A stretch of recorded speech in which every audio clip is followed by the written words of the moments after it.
مشروع خبرهای این ساعت با من فستیولا همدرد. برنامه اسکان بشری سازمان ملل متحد اعلام کرده است که شهرهای افغانستان با کمبود جدی برق روبرو هستند. به گفته این نهاد خانواده ها هر روز شاهد قطع برقند، کسب و کارها زیان می‌بینند و کودکان فرصت درس خواندن در شب را از دست می‌دهند. این نهاد تاکید کرده که سرمایه‌گذاری در انرژی‌های تجدیدپذیر می‌تواند نقش کلیدی در ایجاد شهرهای پایدار و تاب آور ایفا کند.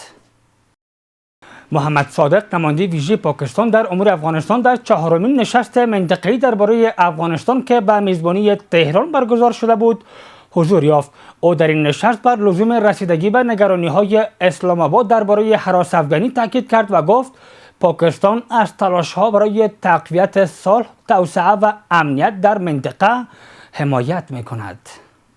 مقام‌های دهلی نو اعلام کردند که آلودگی هوا در این شهر و مناطق اطراف آن به سطح بسیار نگران کننده رسیده و شاخص کیفیت هوا از 450 فراتر رفته است. خبرگزاری رویترز یکشنبه گزارش دادند که این رقم بالاترین سطح ثبت شده شاخص کیفیت هوا در فصل زمستان امسال است. امریکا چرخبال‌های بلک هاک را که در اختیار نیروی هوایی سابق افغانستان بودند و پس از به قدرت رسیدن امارات اسلامی در سال 2021 به ازبکستان ربوده شده بودند به پرو بازگرداندند. امریکا سال گذشته نیز 9 فروند چرخبال بلک هاک خریداری کرده بود و در فوریه 2025 7 فروند از آنها را به امریکا بازگرداندند. وزارت صحت عامه امارات اسلامی افغانستان اعلام کرده است که نورجلال جلالی وزیر صحت عامه با رئیس سازمان جهانی بهداشت در افغانستان و مسئولان بخش توبرکلوز دفترهای مرکزی و منطقه‌ای این سازمان دیدار کرد. به گفته وزارت صحت عامه تقویت خدمات بخش توبرکلوز، ارائه خدمات معیاری به بیماران توبرکلوز، افزایش بودجه، موثریت روند تشخیص و ارتقای ظرفیت کارمندان از بحث‌های کلیدی این دیدار بوده است. به ارزش بیش از 19 میلیون افغانی کار اعمار ساختمان یک مکتب در ولسوالی ینگی قلعه ولایت تخار تکمیل و به بهره برداری سپرده شد. مسئولان محلی تخار میگویند این مکتب از سوی یک نهاد ترکی به گونه معیاری ساخته شده که دارای 8 صنف درسی و تمام امکانات آموزشی می باشد. بهره برداری ساختمان یک مکتب نمونه‌ای در مغولان ولسوالی ینگی قلعه تخار. مسئولان میگویند این مکتب لیسه در همکاری مالی تیکا یا آژانس انسجام و همکاری جمهوری ترکیه به ارزش بیش از 19 میلیون افغانی اعمار شده است و به گفته آنان این مکتب دارای 8 صنف درسی، کتابخانه، اتاقای اداری و سالن کنفرانس می باشد.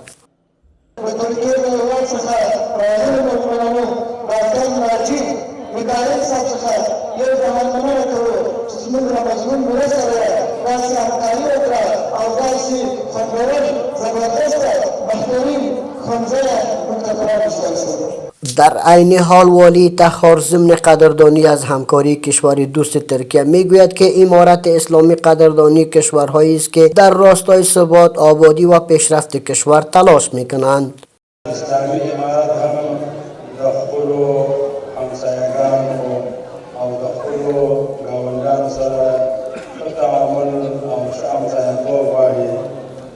خصوصا دغه اسلامي هیوادونو څخه چې هغه د افغانستان د ملت سره همکاري کوي او د افغانستان د ملت تر شا ولاړ دي، بیا هم موږ د دې څخه مننه کوو. از سوی هم شماری از اعضای معارف و باشندگان محل ضمن خرسندی میگویند پس از 3 دهه این نخستین کار زیربنایی در بخش معارف است که از سوی کشور دوست ترکیه در این ولسوالی انجام می شود. از دفتر محترم تیکا اظهار امتنان و قدردانی میکنیم که با یک مبلغ بسیار زیاد هنگفت و با هزینه بسیار زیاد بالا و با تمام استانداردهایی که خواست یک نهاد علمی را به حساب مرفوع میسازه.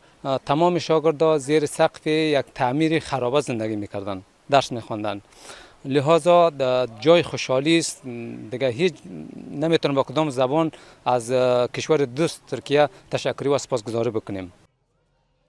گفتنی است این مکتب با مساحت 2.5 جریب زمین در قریه مغولان ولسوالی انگ قلعه تخار موقعیت داشته و ساختمان این به گونه معیاری اعمار شده که مجهز با تمام امکانات آموزشی می باشد. از توجه و همراهیتان به این ساعت خبر سپاس. وقتتان خوش. خدا نگهدار.